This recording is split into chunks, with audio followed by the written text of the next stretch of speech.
guys. So we're currently in the Reef right now, and this is their infinity pool. I'm gonna show you real quick how it looks like.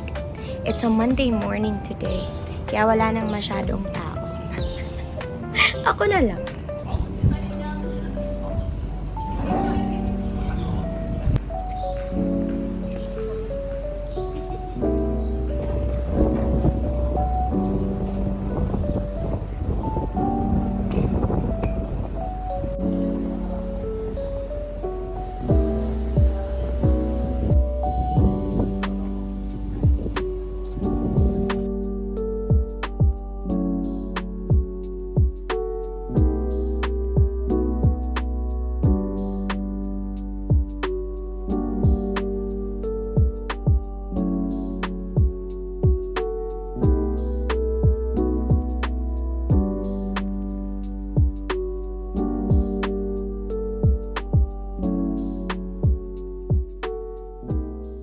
This is our stuff. Malaki din yung storage nila for lalagyan ng gamit.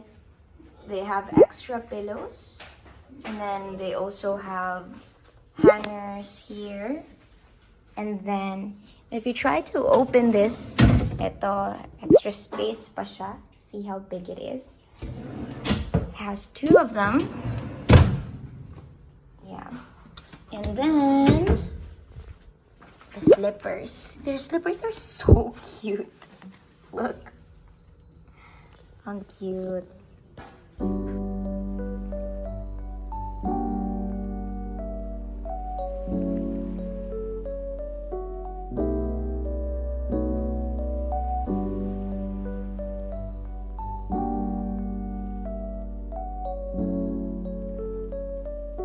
They have a complete amenity kit.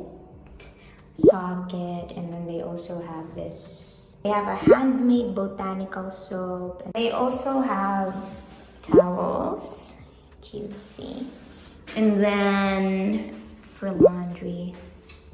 Also, they have bidet for the toilet and tissues.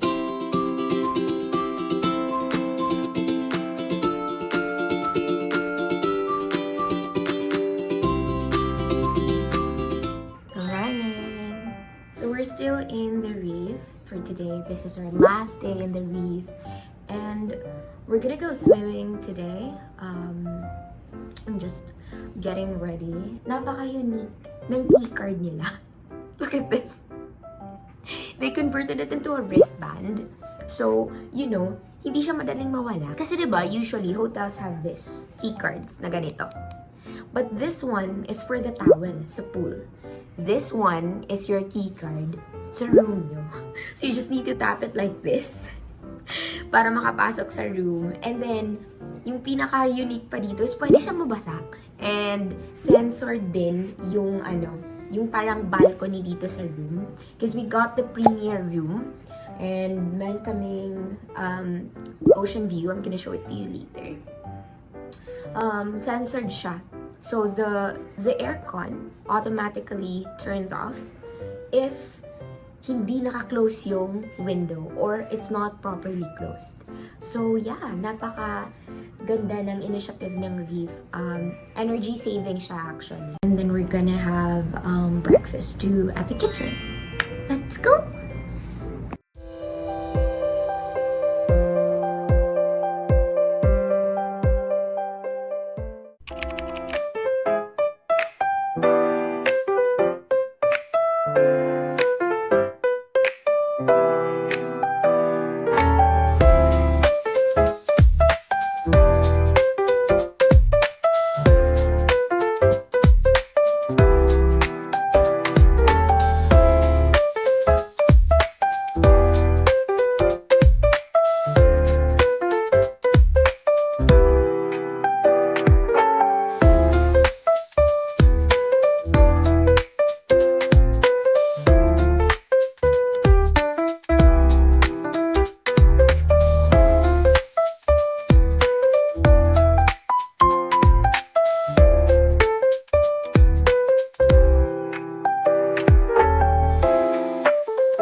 we're gonna try their Portuguese egg tart.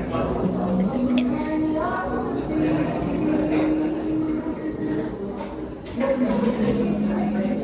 Good.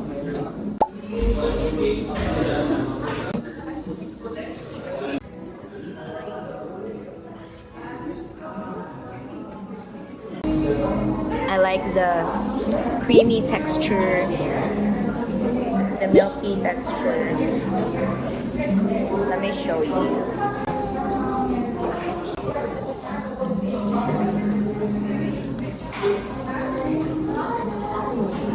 For the longest time, I think this is the part where I mostly eat dairy and egg. But yun lang to, since I'm traveling and I really want to taste good food. Well, if you're traveling, hindi talaga siya maiiwasan.